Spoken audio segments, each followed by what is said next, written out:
Tervetuloa seuraamaan TE-live-lähetystä.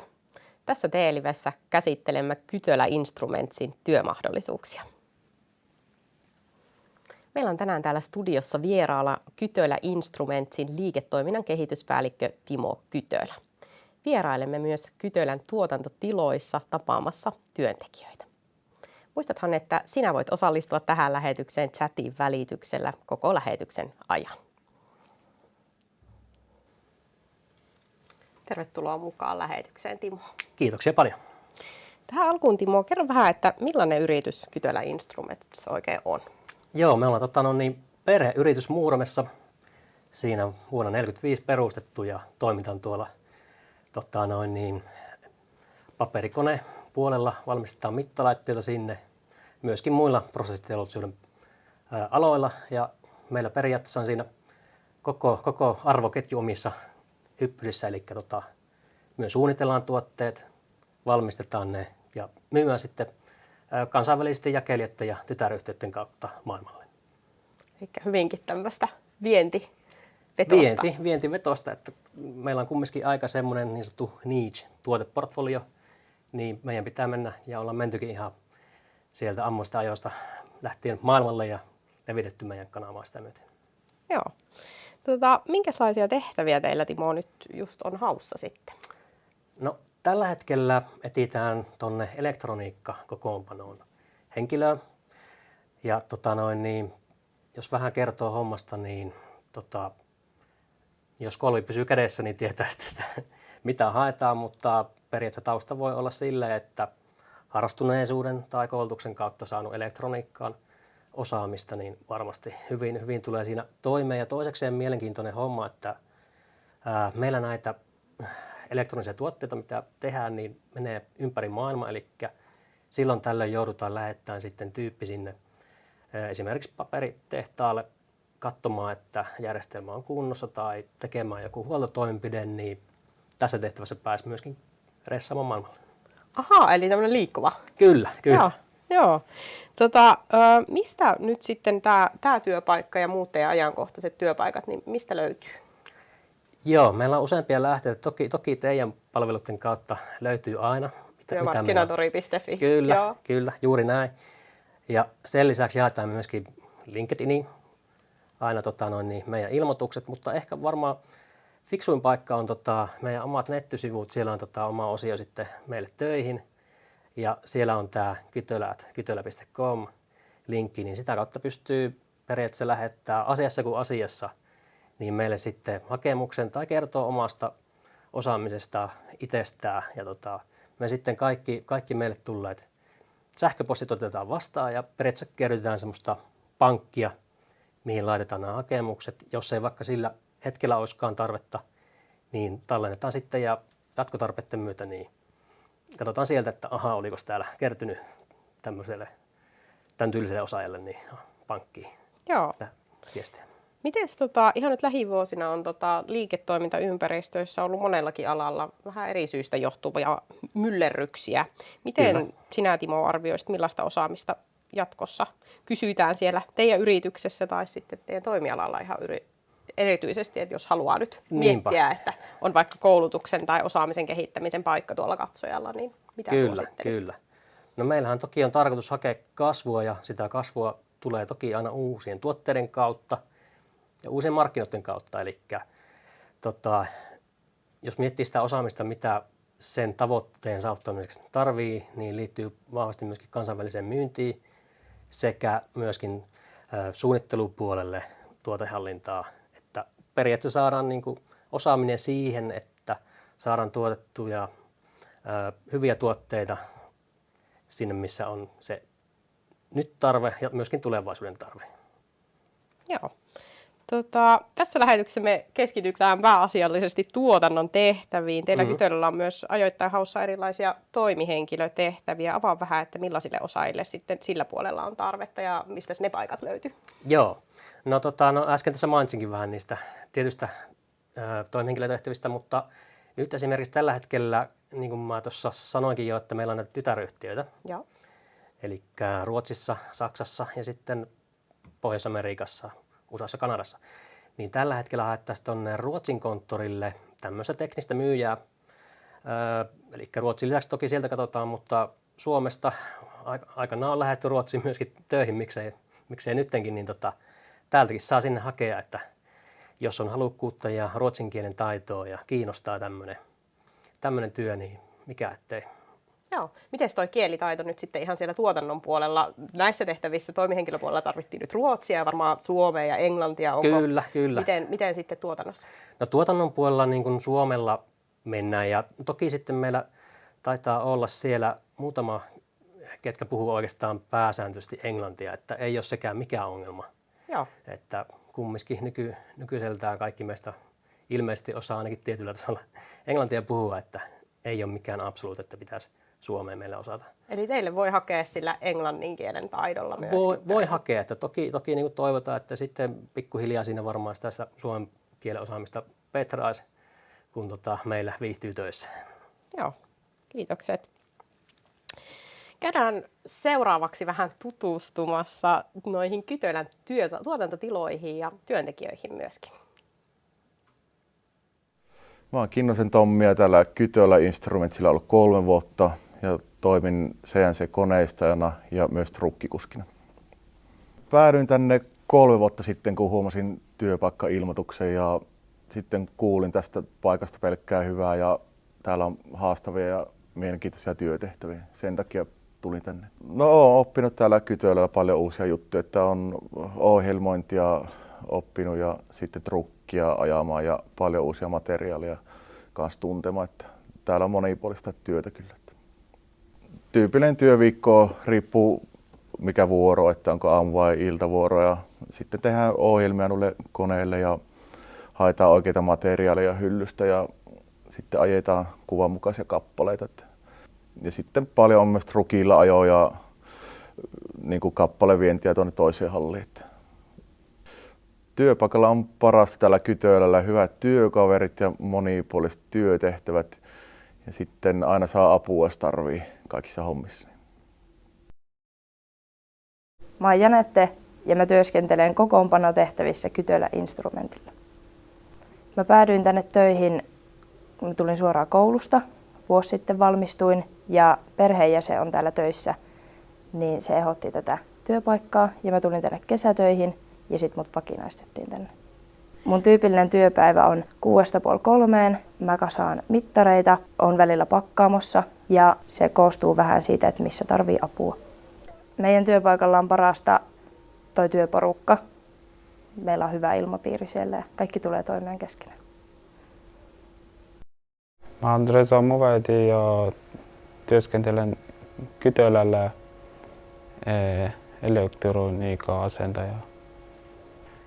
Mä olin noin 2 kuukautta työharjoittelussa ja sitten sen jälkeen kesällä valmistuin sähkö- ja automaatioasentaja ja sitten pääsin sitten tänne töihin. Joo, mä tulen 6 yleensä töihin ja rakennan paperikoneiden öljyvoittelun järjestelmiä. Mä tykkään tästä paikasta, eli täällä Kytölällä on hyviä työntekijöitä ja on ystävällisiä. Ja kaikki menee hyvin.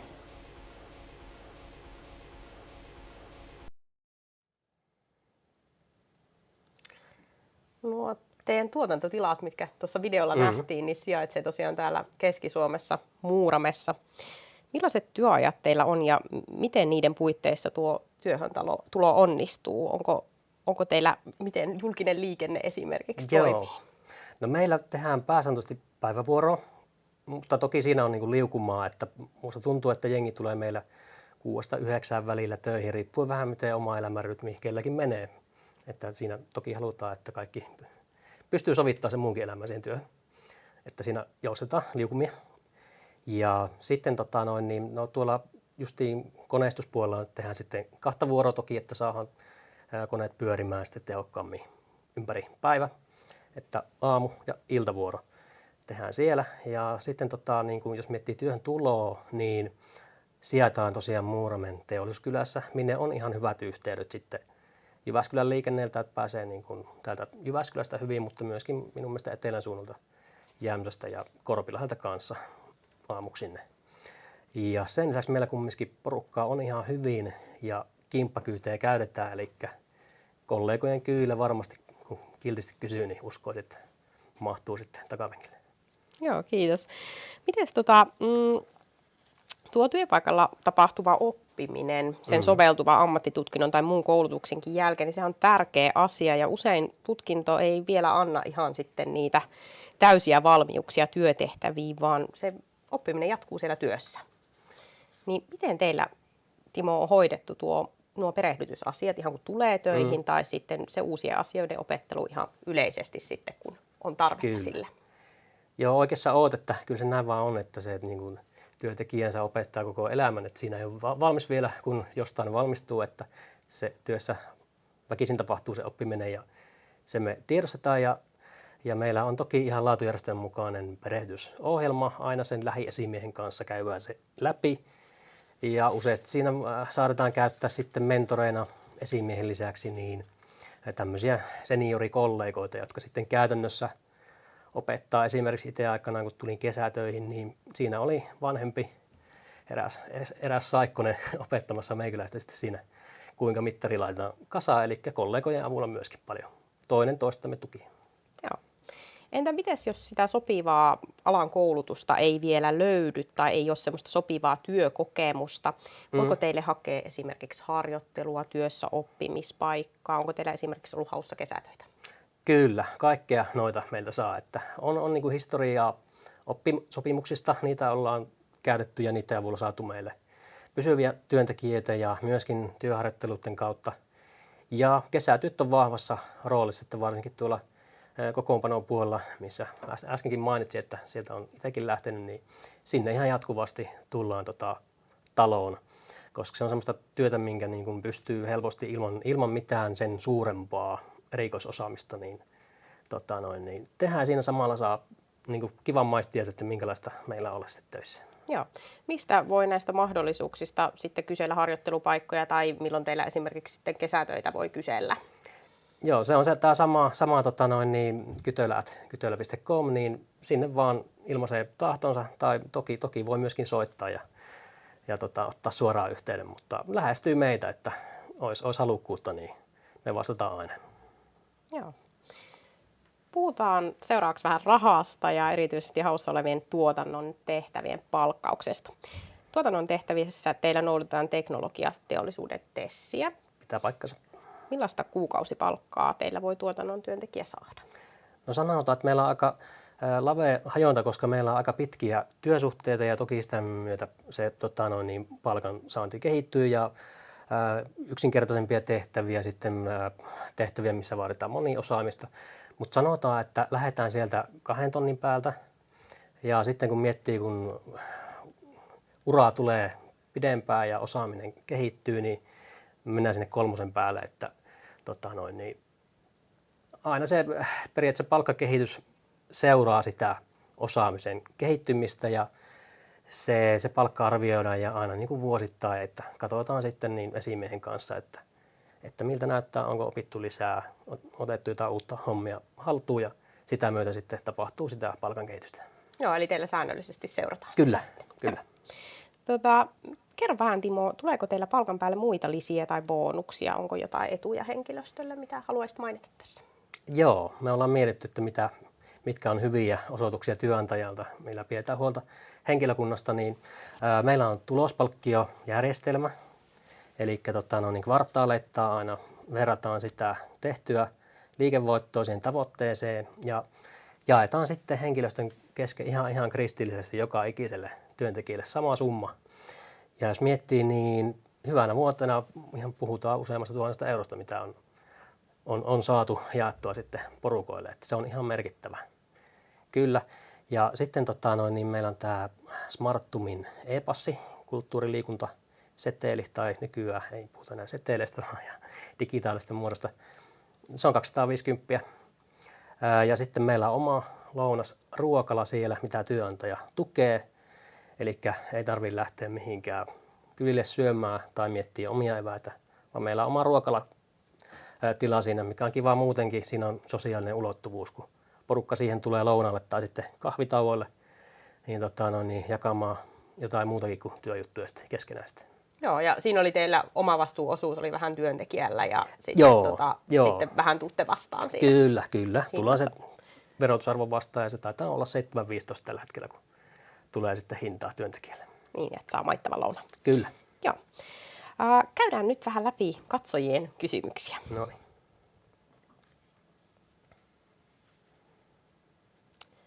Meillä on tullut jonkun verran ennakkokysymyksiä täällä ja työilmapiiristä kysellään. Minkälainen työilmapiiri teillä Kytölällä on? Kyllä meillä hyvä työilmapiiri on, että saa siellä ihan naurut joka päivä naurassa. Se on minusta hyvä, se kertoo paljon, että jos ihmiset on iloisia ja pystyy periaatteessa jakaa omia asioita siinä keskustellen, niin se on hyvä ja ei siinä oikeastaan muuta. Sillä mä se itse aina totean, että miltä se porukka näyttää periaatteessa, kertoo siitä paljon. Joo. Miten tuosta johtamiskulttuurista kysellään? Minkälainen johtaminen tai organisaatio teillä on niin kuin sen Kyllä. Kyllä mä sanoisin, että meillä on aika semmoinen niin kuin flätti organisaatio on, että siellä ei semmoisia turhia niin kuin byrokraattisia tai arvovaltajuttuja ole, että siellä keskitytään siihen, että mikä on paras tapa periaatteessa saada porukka toimimaan ja annetaan vastuuta paljon myöskin esimiehelle, että pidetään semmoinen tietty rakenne siitä, mikä homma pysyy hallussa ja luotetaan niihin kollegoihin ja luotetaan siihen, kuinka se periaatteessa organisaatio rakentuu. Ja se, kenellä on annettu vastuu, niin hoitaa sen, eikä sinne sitten hypitä sekaan sitten johtajatasoltakaan sitten puuttumaan. Niin, luottamusta. Luottamusta. Joo. Hei, semmoinen ennakkokysymys meillä vielä tuolla oli, eli vaatiiko työ jotakin tiettyä koulutusta vai onko mahdollista päästä töihin ilman, että ala on ennestään tuttu? Eli minkä tyyppisiä nyt, jos puhutaan tuosta tuotannosta, ne koulutustaustat tulisi teillä olla? Kyllä. No jos miettii, niin jos puhutaan vaikka tämmöistä vähän erikoisemmista tuotantotöissä, missä vaaditaan jonkunnäköinen pohjakoulutus, niin tulee nämä CNC-koneistajat. Että se vaatii niin kuin koulutuksen tai jonkun, että sä oikeasti tiedät, mitä siellä tehdään. Ja toinen saattaa ehkä olla, tulisi mieleen hitsarihomma, mutta sitten on ehkä semmoisia hommia, mihin periaatteessa pystyy ilman mitään niin kuin sen isompaa täsmäsubstanssia, niin siis nämä kokoonpanohommat, ihan tuotekokoonpano ja ehkä pakkaamotoiminta, tämän tyylinen varasto, niin mä väittäisin, että näihin pystyy ihan rohkeasti, kun laittaa hakemuksen, niin työssä kasvamaan. Joo, ja nyt teillä oli tosiaan siellä elektroniikkakokoonpanon puolella. Joo, elektroniikkakokoonpano on siitä vähän eri, että se vaatii sitten sen elektroniikkapuolen niin kuin osaamiseen, että se eroaa siitä normituotekokoonpanosta sen verran, että siinä mä väittäisin, että pitää olla jollakin tavoin se elektroniikka ja piirikortit, kytkenet, kaikki tuttua sitten. Eli sitä olisi sieltä koulutuksen ja kokemuksen kautta sitten hyvä olla, kun laittaa teille hakemusta tulemaan. Joo. Kiitos oikein paljon katsojille tässä vaiheessa kysymyksistä. Me jäämme vastaamaan vielä mahdollisiin loppuihin kysymyksiin Timon kanssa tänne kirjallisesti sitten 10 minuutiksi suoran lähetyksen jälkeen.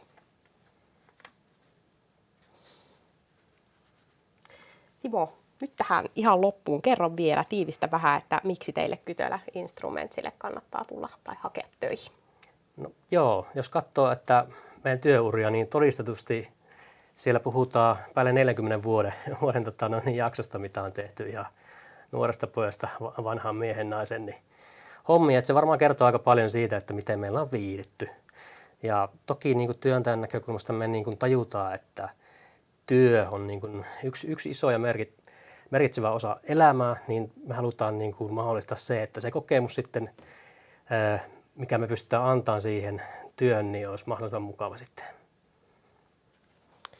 Kiitos oikein paljon haastattelusta, Timo. Kiitoksia.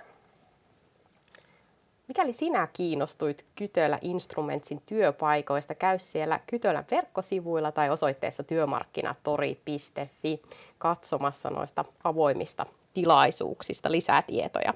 Kytölälle avoimen hakemuksen voi jättää kytölä@kytölä.com osoitteeseen ja erityisesti noista koneistajia on haussa ihan siellä jatkuvan haun kautta. Oikein paljon kiitos sinulle, kun olit tänään seuraamassa TE-liveä.